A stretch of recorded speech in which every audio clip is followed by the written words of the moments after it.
काही विधानसभेच्या निवडणुका जसा जशा जवळ यायला लागलेल्या आहेत त्या पद्धतीने कार्यकर्ते या आणि त्या पक्षामध्ये जाऊ लागलेले आहेत. आपण बघितलंय की अनेक वर्ष रोहितदादावर काम केलेले कार्यकर्ते, काही कार्यकर्त्यांनी आज भाजपमध्ये प्रवेश केलेला आहे. तर कानावर आलेलं आहे, पण नक्की कुठले कार्यकर्ते काय आहेत त्याची काय मला अजून काही मी माहिती घेतलेली नाही. रोहित दादांची संध्याकाळी बोलणार आहे. मी मगाशी फोन केला होता तेव्हा ते कार्यक्रमात होते. संध्याकाळी मला बोलून एक्झॅक्टली कळेल की कुठले कार्यकर्ते. लाडकी बहीण योजनेचा तिसरा हप्ता मला फक्त आणखीन एक सांगायचं आहे की तुम्ही तिकडून जे गेले त्यांचं सांगितलंय, पण महाविकास आघाडीमध्ये इनकमिंग किती आहे हा प्रश्न तुम्ही मला विचारला नाही. नाही, तो प्रश्न घ्यायचाच आहे, कारण का लोक वाट पाहत आहेत की पितृपक्ष पंधरवडा संपण्याची वाट पाहत आहेत. जयंत पाटील पण म्हणाले की आम्ही पंधरवड्यानंतर महाविकास आघाडीमध्ये येण्याची अनेक जण तयारीत आहेत आणि साधारणतः त्यांचा आता जवळपास 22 आमदार येत आहेत असं कळतं. रामकृष्ण हरी. जय जय राम. जय जय राम. 29 सप्टेंबरला चौथाही येऊ शकतो. कसं बघता याकडे? मला काय आश्चर्य वाटत नाही हो. इलेक्शन मध्ये त्यांच्याकडे बोलण्यासारखं काहीही नाही. म्हणजे विकासाच्या बाबतीत तुम्ही बघताय काय पद्धतीने विकास या राज्यात आणि देशात झालाय. त्यामुळे महागाई, बेरोजगारी आणि भ्रष्टाचार आपापसातले त्यांचे असणारे कॉन्फ्लिक्ट म्हणजे एकाच सरकारचे एकाच स्कीमचे वेगवेगळ्या पद्धतीने बॅनरबाजी आणि श्रेयवाद हा सातत्याने या सरकारमध्ये दिसतो. त्यामुळे मला काय आश्चर्य वाटत नाही की अजून 1-2 हप्ते, कारण का दुसरं त्यांच्याकडे सांगायला काहीच नाहीये. आणि यांना बहिणी कधी आठवल्या? यांना बहिणी लोकसभेच्या इलेक्शन नंतरच्या रिझल्ट नंतर बहिणी आठवल्या. त्यांना आधी इतके वर्ष राज्य केले, त्यांना बहिणी नाही आठवल्या कधी. काही सत्तेमध्ये असणारे नेते आंदोलनाची दिशा त्यांनी घेतलेली. गोपीचंद पडळकर यांनी आज एका ठिकाणी आंदोलन करताना असे म्हणाले, जर आम्ही जर आता बकऱ्याचं जर मटण नाही मिळत तर पुढं कुत्र्याचं मटण खायला लागेल असं बेताल वक्तव्य त्यांनी. मी ऐकलेलं नाही त्याच्यामुळे मला माहिती नाही. आता आपण बघितलं की मनोज जरांगे अनेक दिवसापासून उपोषणाला बसलेले आणि कुठंतरी राज्यामध्ये अशांतता निर्माण होईल, असं तणाव निर्माण होईल असं चिन्ह निर्माण झालेले. याला जबाबदार पूर्णपणे हे ट्रिपल इंजिनचं खोक्याचं सरकार आहे. मराठा, धनगर, लिंगायत, मुस्लिम आणि भटक्या विमुक्त समाजाच्या अनेक वर्षाच्या मागण्या या आरक्षणाच्या आहेत. सातत्याने 10 वर्ष म्हणजे 10 वर्ष मोदी सरकार आणि गेले 100 दिवस NDA सरकार. या वेळी जेव्हा जेव्हा मला संधी मिळाली आहे तेव्हा आरक्षणाच्या बाबतीत आमची भूमिका स्पष्ट आहे. जे सरकार आरक्षणाचं बिल आणेल त्याला पूर्ण ताकदीने आमचं सहकार्य असेल. कॉन्स्टिट्युशनल अमेंडमेंट करावी लागणार आहे. त्याच्यामुळे महाराष्ट्र सरकारने फक्त इथे भाषण करून तो प्रश्न सुटणार नाही. आपल्याच बारामतीमध्ये देवेंद्र फडणवीसांनी 10 वर्षापूर्वी पहिल्या कॅबिनेटमध्ये धनगर समाजाला आरक्षण देऊ हा शब्द अख्ख्या बारामती आणि राज्याने ऐकला होता. बारामतीतून लाईव्ह तुम्हीच कदाचित केली असेल ती स्टोरी. त्यामुळे मराठा, धनगर, लिंगायत, मुस्लिम आणि भटक्या विमुक्त समाजाच्या आरक्षणाच्या बाबतीत पूर्णपणे मायबाप जनतेची फसवणूक या ट्रिपल इंजिनच्या खोग्या सरकारने केलेले हे दुर्दैव आणि या प्रचंड अस्वस्थता जी आज समाजात आहे त्याला पूर्णपणे एक खोग्याचं सरकार जबाबदार आहे. मोठ्या प्रमाणात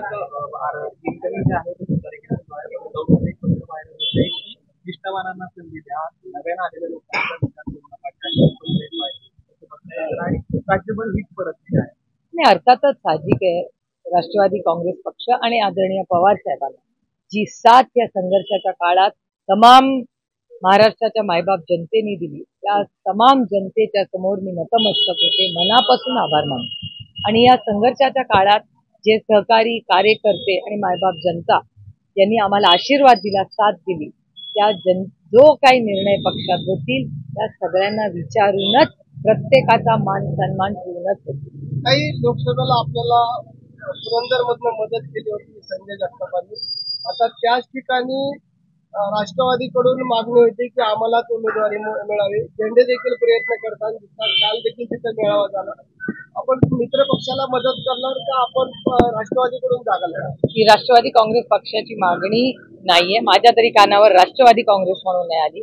काही पदाधिकाऱ्यांची मागणी जरूर आहे. ती आज वर्तमानपत्रात मी वाचली आणि माध्यमांच्या कडून ती माझ्याकडे आलेली आहे. वैयक्तिक मला कोणीही या बाबतीत भेटलेलं नाही.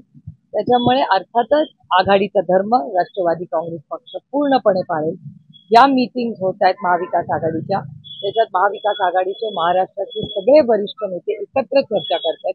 एकत्र आम्ही 288 जागा लढतोय. त्यामुळे सगळे निर्णय त्या मीटिंग मध्ये होतील आणि त्याप्रमाणे वाटप होईल.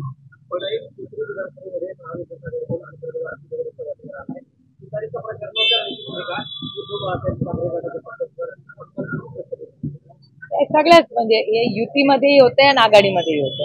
अर्थातच एखाद्या पदाधिकारी किंवा कोणी सहकारी अस्वस्थ असेल, त्यांची काही वेगळी भूमिका असेल तर आमची नैतिक जबाबदारी आहे त्यांच्यापर्यंत जाणे. भोसरीमध्ये जे काही महाविकास आघाडीचे कार्यकर्ते त्यांच्याशी मी स्वतः बोलणार आहे. माननीय उद्धवजी आणि त्या सगळ्या शिवसैनिकांनी बारामती लोकसभा, शिरूर असेल, जिथे जिथे महाविकास आघाडी लढली पूर्ण ताकदीने काँग्रेसनी प्रत्येकाने अतिशय उत्तम काम केलं आहे. कुठल्याही मतदारसंघात तर कुठेही अस्वस्थता असेल आम्ही जातीने लक्ष त्याच्यात घालू आणि प्रत्येक सन्माननीय कार्यकर्त्याचा, पदाधिकाऱ्याच्या, सगळ्या पक्षांचा आणि मित्र पक्षांचा मान सन्मान आम्ही करू.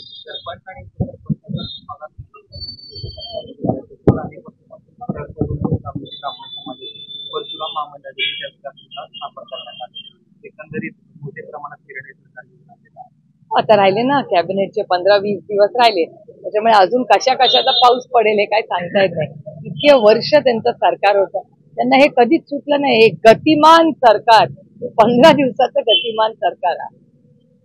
एकनाथ शिंदे गटामधील जे मंत्री म्हणजे आपण भरत गोगावले घ्या, त्यांच्यामध्ये वाद सुरू झालेले हा त्यांच्या पक्षाचा आणि त्यांच्या युतीचा अंतर्गत प्रश्न.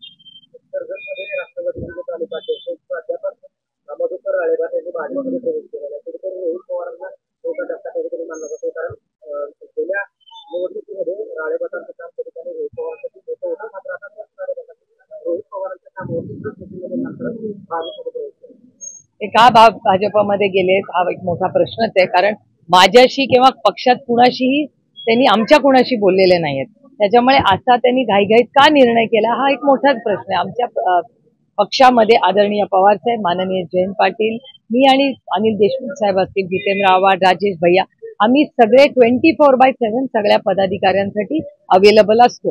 त्याच्यामुळे ते आमच्या कुणाशीच बोललेले नाहीत त्यांनी. त्याच्यामुळे हा निर्णय त्यांनी का असा तडकाफडकी घेतलाय हा एक प्रश्न माझ्या मनात आहे आणि अर्थातच तो आश्चर्यजनक आहे.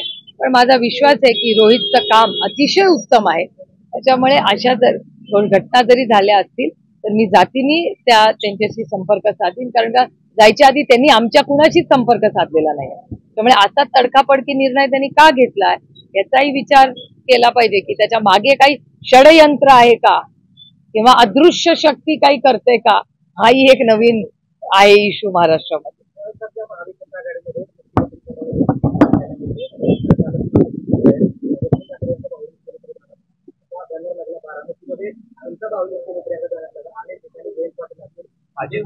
दोनच नावाची चर्चा आहे.